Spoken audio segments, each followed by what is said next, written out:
Hi good morning. അപ്പോൾ നമ്മുടെ ഇന്നത്തെ റെസിപ്പി എന്ന് പറഞ്ഞത് കണ്ടപ്പോൾ തന്നെ മനസ്സിലായല്ലോ, പയർ കൊണ്ടുള്ള റെസിപ്പിയാണ്. പയർ അല്ലെങ്കിൽ അച്ചിങ്ങ, വള്ളിപ്പയർ എന്നൊക്കെ പറയുന്ന ഈ ഒരു പയർ കൊണ്ടാണ് നമ്മൾ ഈ ഒരു റെസിപ്പി ചെയ്തിട്ടുള്ളത്. ഇത് കുക്കിംഗ് പഠിച്ചു തുടങ്ങുന്ന കുട്ടികളെ ഉദ്ദേശിച്ചിട്ടാണ് കേട്ടോ ഈ റെസിപ്പി ഞാൻ ചെയ്തിട്ടുള്ളത്. ഏറ്റവും ഈസി ആയിട്ടുള്ള പയർ ക്യാരറ്റ് തോരനാണ് നമ്മുടെ ഇന്നത്തെ റെസിപ്പി.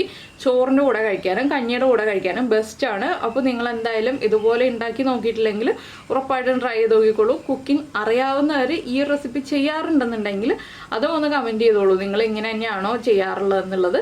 അപ്പോൾ നമുക്ക് എങ്ങനെയാണ് നമ്മുടെ ക്യാരറ്റ് പയർ തോരൻ റെഡിയാക്കുന്നതെന്ന് നോക്കാം. നമുക്ക് നമ്മുടെ ഇൻഗ്രീഡിയൻസ് നോക്കാം. നമ്മളിപ്പോൾ ഒരു 100 ഗ്രാം പയർ ഇതുപോലെ ചെറുതായിട്ട് കട്ട് ചെയ്തെടുത്തിട്ടുണ്ട്. പയർ എന്ന് പറയും, അച്ചിങ്ങ എന്ന് പറയും, വള്ളിപ്പയർ എന്ന് പറയും, ആ ഒരു സംഭവമാണിത്. അതുപോലെ തന്നെ ഒരു ചെറിയ സവോള എടുത്തിട്ടുണ്ട്. സവോളയ്ക്ക് ഒരായിട്ട് 4-5 ഉള്ളി എടുത്താലും മതി. പിന്നെ ഒരു ക്യാരറ്റ് ഇതുപോലെ ചെറുതായിട്ട് കട്ട് ചെയ്തെടുത്തിട്ടുണ്ട് ക്യൂബ്സ് ആയിട്ട്. പിന്നെ എടുത്തിരിക്കുന്നത് തേങ്ങ ചിരവിയതാണ്. ഒരു 2.5 ടേബിൾ സ്പൂൺ തേങ്ങ ചിരവിയത് മതി. പിന്നെ 2 പച്ചമുളക് എടുത്തിട്ടുണ്ട്. പിന്നെയുള്ള കാര്യങ്ങളൊക്കെ നമുക്ക് ചേർക്കുമ്പോൾ പറയാം. അപ്പോൾ ആദ്യം നമ്മൾ ഇതൊന്ന് വഴിച്ചിട്ടാണ് തോരനാക്കുന്നത്. വെള്ളം ഒഴിച്ച് വേവിച്ചിട്ടല്ല, വെള്ളം തളിച്ചാണ് വേവിക്കുന്നത്. അപ്പോൾ നിങ്ങൾക്ക് വെള്ളം ഒഴിച്ച് വേവിക്കണം എന്നുണ്ടെങ്കിൽ വെള്ളത്തിൽ വേവിച്ചതിന് ശേഷം തോരനാക്കാം. ഇല്ലെങ്കിൽ ഞാനിപ്പോൾ ചെയ്യുന്ന പോലെ വെള്ളം തളിച്ചു കൊടുത്തിട്ട് തോരനാക്കാം. പിന്നെ ഒരു കാര്യം എന്താണെന്ന് വെച്ചാൽ, അരപ്പ് റെഡിയാക്കണം എന്നുണ്ടെങ്കിൽ ഈ തേങ്ങയിലേക്ക് 2 പച്ചമുളക് നമ്മൾ എടുത്തു വെച്ചിരിക്കുന്നതും ഒരു ഉള്ളി, അതുപോലെ തന്നെ 1/4 ടീസ്പൂൺ നല്ല ജീരകം, നമ്മുടെ ക്യുമിൻ സീഡ്സും ചേർത്തിട്ട് ഒന്ന് ക്രഷ് ചെയ്തെടുക്കുക. തോരൻ്റെ പാകത്തിലൊന്ന് ഒതുക്കിയെടുക്കുക. അതിനുശേഷം അരപ്പായിട്ട് ചേർക്കാവുന്നതാണ്. ഞാനിപ്പോൾ ജീരകം പൊടിച്ചു വെച്ചിരിക്കുന്നത് ചേർത്തിട്ട്, ജീരകപ്പൊടി ചേർത്തിട്ടാണ് തോരൻ ഉണ്ടാക്കുന്നത്. അരക്കിലൊന്നുമില്ല. അപ്പോൾ നമുക്ക് ഈ സവോളയും കൂടി കട്ട് ചെയ്തെടുത്തിട്ട് ബാക്കിയുള്ള കാര്യങ്ങൾ നോക്കാം. അപ്പോൾ നമ്മളൊരു പാൻ വെച്ചിട്ട്, പാൻ ചൂടായിട്ടുണ്ട്. ഇതിലേക്ക് നമുക്ക് വെളിച്ചെണ്ണ ചേർക്കാം. വെളിച്ചെണ്ണയിൽ തന്നെ ഈ ഒരു തോരൻ ചെയ്താലാണ് ടേസ്റ്റ് ഉണ്ടാവുക. ഒരുപാട് വെളിച്ചെണ്ണയൊന്നും വേണ്ട, വളരെ കുറച്ച് വെളിച്ചെണ്ണ മതി. ഇതിലേക്ക് നമുക്ക് ആദ്യം കടുക് ചേർത്ത് കൊടുക്കാം. നിങ്ങൾക്ക് ലാസ്റ്റ് വറവിടണം എന്നുണ്ടെങ്കിൽ ലാസ്റ്റ് വറവിടാം, ആദ്യം വറവിടണം എന്നുണ്ടെങ്കിൽ ആദ്യം വറവിടാം. ഞാനിപ്പോൾ ഒരു 1/2 ടീസ്പൂൺ കടുക് ചേർത്ത് കൊടുത്തിട്ടുണ്ട്. ഇത് മതി. ഇതൊന്ന് പൊട്ടി വരട്ടെ.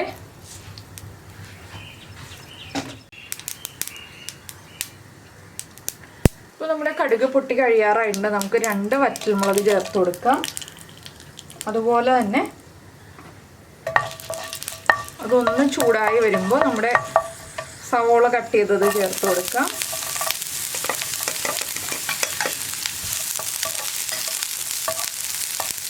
ഈ സവോളയ്ക്ക് ആവശ്യമായിട്ടുള്ള ഉപ്പും മഞ്ഞൾപ്പൊടിയും ഇപ്പോൾ ചേർത്ത് കൊടുക്കണം. ആദ്യം മഞ്ഞൾപ്പൊടിയാണ് ചേർക്കുന്നത്. 1/2 ടീസ്പൂൺ മഞ്ഞൾപ്പൊടി ചേർത്തിട്ടുണ്ട്. പിന്നെ പയറിനും സവോളയ്ക്കും എല്ലാം ആവശ്യമായിട്ടുള്ള ഉപ്പ്. മഞ്ഞൾപ്പൊടി ചേർത്ത് സവോള ഒഴിക്കുമ്പോൾ നമ്മുടെ മഞ്ഞൾപ്പൊടിയുടെ ആ ഒരു റോ ടേസ്റ്റ് വേഗം തന്നെ മാറിക്കിട്ടും. അപ്പോൾ നമുക്കിതൊന്ന് വഴറ്റിയെടുക്കാം. ഇതിൻ്റെ കൂടെ തന്നെ ബാക്കിയുള്ള കാര്യങ്ങൾ ഓരോന്നായിട്ട് പതുക്കെ ചേർത്ത് കൊടുക്കാം.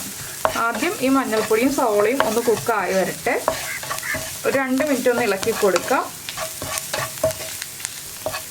അപ്പോൾ നമ്മുടെ മഞ്ഞൾപ്പൊടിയും സവോളയും ഒക്കെ ഒന്ന് ചൂടായി വന്നിട്ടുണ്ട്, കുക്കായി തുടങ്ങുന്നുണ്ട്. നമുക്കിതിലേക്ക് നമ്മൾ എടുത്തു വെച്ചിരിക്കുന്ന പച്ചമുളക് ഒന്ന് സ്പ്ലിറ്റ് ചെയ്ത് ചേർത്ത് കൊടുക്കാം. നിങ്ങളുടെ എരിവനുസരിച്ച് പച്ചമുളകിൻ്റെ എണ്ണം തീരുമാനിക്കുക കേട്ടോ. ഞാനിപ്പോൾ 2 പച്ചമുളക് ചേർക്കുന്നു എന്നേ ഉള്ളൂ. ഒരുപാട് എരിവുള്ള ഒരു തോരനല്ല ഇത്. സ്പ്ലിറ്റ് ചെയ്തിട്ടൊന്ന് കുറുകെ കട്ട് ചെയ്തും കൂടെ ചേർക്കുന്നുണ്ട്. ഇനി ഇതിലേക്ക് നമുക്ക് നമ്മുടെ ക്യാരറ്റ് ചേർക്കാം.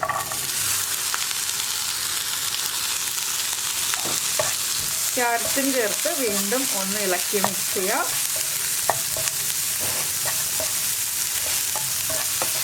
വളരെ സിമ്പിളായിട്ടുള്ളൊരു തോരനാണ്.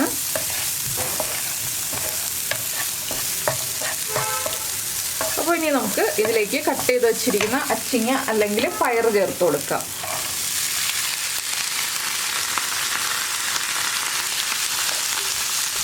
ഇതെല്ലാം കഴുകിയെടുത്തതിൻ്റെ ആ ഒരു ചെറിയൊരു നനവുണ്ട്, അതുകൊണ്ടാണ് ഇങ്ങനെ ഒരു സൗണ്ട് കേൾക്കുന്നത്. നിങ്ങൾക്ക് കഴുകിയിട്ട് കട്ട് ചെയ്താൽ മതി എന്നുണ്ടെങ്കിൽ കഴുകിയിട്ട് കട്ട് ചെയ്യാം.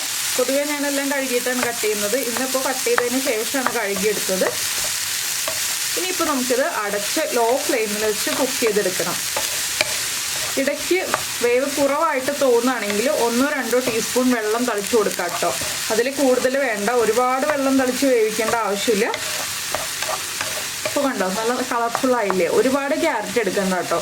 നമ്മൾ എത്രത്തോളം പയറെടുക്കുന്നു അതിൻ്റെ ഒരു 1/4 ഭാഗം ക്യാരറ്റ് എടുത്താൽ മതി. അപ്പോഴാണ് കാണാൻ ഒരു ഭംഗിയും ഉണ്ടാവുക. അതുപോലെ ക്യാരറ്റിൻ്റെ മധുരം വരാതെയും ഇരിക്കാൻ ചെയ്യുക. എന്താണെന്ന് വെച്ചിട്ടുണ്ടെങ്കിൽ ക്യാരറ്റിൻ്റെ മധുരം കൂടുതലാണല്ലോ. അപ്പോൾ നമ്മുടെ തോരന് മധുരമായി പോകാതിരിക്കാനാണ് നമ്മൾ പയറിൻ്റെ 1/4 ഭാഗം ക്യാരറ്റ് എടുക്കുന്നത്. അതുപോലെ തന്നെ പച്ചമുളക് തോരനിൽ ചേർക്കുന്നതും അതുകൊണ്ടാണ്, നമ്മുടെ ആ ഒരു ക്യാരറ്റിൻ്റെ മധുരം കുറയ്ക്കാനാണ്. ഇനി നമുക്കിതെല്ലാം ഒരുമിച്ചാക്കിയിട്ട് അടച്ചു വയ്ക്കാം. ലോ ഫ്ലെയിമിൽ വെച്ചിട്ട് വേവിച്ചെടുക്കാം. ഇതൊന്ന് കുക്കായി വരട്ടെ. ഇടയ്ക്കിടയ്ക്ക് ഒന്ന് ഇളക്കി കൊടുക്കുക. വേവ് കുറവാണെങ്കിൽ ഇടയ്ക്ക് ഇത്തിരി വെള്ളം തളിച്ചു കൊടുക്കുക. ഒരുപാട് വെള്ളം തളിക്കരുത്, ഞാൻ നേരത്തെ പറഞ്ഞ പോലെ. അതിനുശേഷം നമുക്ക് ബാക്കിയുള്ള കാര്യങ്ങൾ ആഡ് ചെയ്യാം. അപ്പോൾ നമ്മുടെ പയർ അടച്ചു വെച്ചിട്ട് ഒരു 2 മിനിറ്റ് ആയി. ഇനി നമുക്കൊന്ന് തുറക്കാം. കണ്ടോ, നന്നായിട്ട് ആവി വരുന്നുണ്ട്. വെള്ളം ഒട്ടും തന്നെ ഇല്ല കേട്ടോ, വെള്ളമൊക്കെ വറ്റി തുടങ്ങി. ഇനി നമ്മൾ ഇതിലേക്ക് ചേർക്കാൻ പോകുന്നത് നമ്മുടെ ജീരകപ്പൊടിയാണ്. നിങ്ങൾ അരപ്പാണ് ചേർക്കുന്നതെങ്കിൽ ഈ ഒരു ജീരകപ്പൊടി ചേർക്കേണ്ട ആവശ്യമില്ല. ഇതുപോലെയാണ് തോരൻ ഉണ്ടാക്കുന്നതെങ്കിൽ ഒരു 1/4 ടീസ്പൂൺ ജീരകപ്പൊടി ചേർക്കുക. ജീരകം വറുക്കാതെ പൊടിച്ചതാണ്. നമുക്ക് ജീരകപ്പൊടിയും കൂടി ചേർത്ത് ജീരകപ്പൊടിയുടെ ആ ഒരു റോ ടേസ്റ്റ് മാറുന്നത് വരെ ഒന്ന് ഇളക്കി കൊടുക്കുക. ഒന്ന് ചെക്ക് ചെയ്ത് നോക്കുക ക്യാരറ്റൊക്കെ കുക്കായിട്ടുണ്ടോ എന്നുള്ളത്.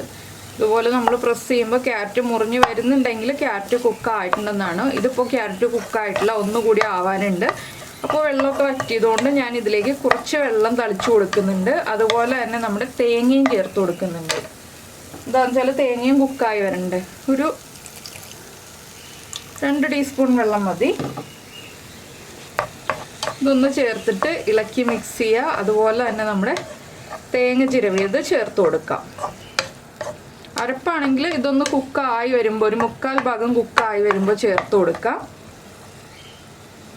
തേങ്ങ ഞാൻ മുഴുവൻ ചേർക്കുന്നില്ല, കുറച്ചേ ചേർക്കുന്നുള്ളൂ. എന്താണെന്ന് വെച്ചാൽ നമ്മുടെ എല്ലാ ഇൻഗ്രീഡിയൻസും ചെറിയ അളവിലാണ് എടുത്തിട്ടുള്ളത്. അതുകൊണ്ട് തന്നെ ഒരുപാട് തേങ്ങ വേണ്ട. ഒരു 2 ടേബിൾ സ്പൂൺ തേങ്ങ ചേർത്തിട്ടുണ്ട്. ഇത് മതി. നമുക്ക് വീണ്ടും എല്ലാം ഒരുമിച്ചാക്കിയിട്ട് അടച്ചു വയ്ക്കാം. ഇനി ഒരു 5 മിനിറ്റ് ലോ ഫ്ലെയിമിൽ അടച്ചു വയ്ക്കുക. ഇടയ്ക്കിടയ്ക്ക് ഒന്ന് ഇളക്കി കൊടുക്കുക. അപ്പോൾ നമ്മുടെ തോരൻ റെഡിയായി വരും. വളരെ സിമ്പിളായിട്ടുള്ള റെസിപ്പിയാണ്. അപ്പോൾ നിങ്ങൾ ഈ ഒരു റെസിപ്പി ട്രൈ ചെയ്തിട്ടില്ലെങ്കിൽ ഉറപ്പായിട്ടും ട്രൈ ചെയ്തിട്ട് ചോറിൻ്റെയോ കഞ്ഞിയുടെയോ ഗോതമ്പ് കഞ്ഞിയുടെയോ ഒക്കെ കൂടെ ചേർത്ത് കഴിക്കും കേട്ടോ. നന്നായിട്ട് ഇഷ്ടപ്പെടും. കുട്ടികൾക്കാണെങ്കിലും ഒരുപാട് എരിവില്ലാത്ത തോരനായതുകൊണ്ട് ഇഷ്ടപ്പെടും. അപ്പോൾ ഇനി ഇതൊന്ന് കുക്കായി വരട്ടെ.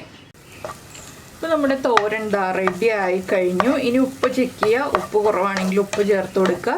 അതുപോലെ തന്നെ എരിവ് ചെക്ക് ചെയ്യുക. എരിവ് കുറവാണെങ്കിൽ ഒരു പച്ചമുളകും കൂടി നേരത്തെ ഞാൻ കട്ട് ചെയ്തിട്ടതുപോലെ കട്ട് ചെയ്ത് സ്പ്ലിറ്റ് ചെയ്ത് ഇട്ട് കൊടുക്കുക. ഇത്രയേ ഉള്ളൂ നമ്മുടെ തോരൻ്റെ പരിപാടി. അപ്പോൾ വളരെ ഈസി ആയിട്ടുള്ള റെസിപ്പിയാണ്. നിങ്ങളെല്ലാവരും ട്രൈ ചെയ്തിട്ട് ഫീഡ്ബാക്കൊക്കെ അറിയിക്കുക. അതുപോലെ തന്നെ നിങ്ങൾക്ക് ഇഷ്ടപ്പെടുന്ന റെസിപ്പി നിങ്ങളുടെ ഫ്രണ്ട്സിനൊക്കെ ഒന്ന് ഷെയർ ചെയ്ത് കൊടുക്കുക കേട്ടോ. കൂടുതൽ ആൾക്കാരിലേക്ക് നമ്മുടെ വീഡിയോകൾ എത്താൻ വേണ്ടിയാണ് നമ്മൾ ഈ ഷെയർ ചെയ്ത് കൊടുക്കുക എന്ന് പറയുന്നത്. പിന്നെ നമ്മുടെ ചാനൽ ആദ്യമായിട്ട് കാണുകയാണ്, നമ്മുടെ വീഡിയോ പ്രസൻറ്റ് ചെയ്യുന്ന രീതിയൊക്കെ ഇഷ്ടമായിരുന്നുണ്ടെങ്കിൽ നമ്മുടെ ചാനലൊന്ന് സബ്സ്ക്രൈബ് ചെയ്ത് സപ്പോർട്ട് ചെയ്യണേ.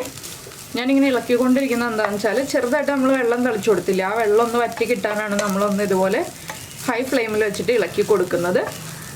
അപ്പോൾ നമ്മുടെ ചാനൽ സബ്സ്ക്രൈബ് ചെയ്യുന്നതിന് ഈ വീഡിയോയുടെ താഴെയുള്ള റെഡ് സബ്സ്ക്രൈബ് ബട്ടൺ ഒന്ന് ക്ലിക്ക് ചെയ്യുക. അതിൻ്റെ റൈറ്റ് സൈഡിലുള്ള ബെല്ലൈക്കണും ക്ലിക്ക് ചെയ്യുക. അപ്പോൾ ഓൾ എന്ന് പറഞ്ഞിട്ടൊരു ഓപ്ഷൻ കാണാം. ആ ഓളും കൂടി പ്രസ് ചെയ്തിട്ടുണ്ടെങ്കിൽ ഞാൻ എപ്പോഴും വീഡിയോ അപ്ലോഡ് ചെയ്യുമ്പോൾ നിങ്ങൾക്ക് നോട്ടിഫിക്കേഷൻ വരും. അപ്പോൾ എന്തായാലും നമ്മുടെ റെസിപ്പി റെഡിയായി. നമുക്കിതൊരു സെർവിങ് ബൗളിലേക്ക് മാറ്റാം. നമുക്ക് നമ്മുടെ അടുത്തൊരു റെസിപ്പിയുമായിട്ട് അടുത്ത ദിവസം വീണ്ടും കാണാം.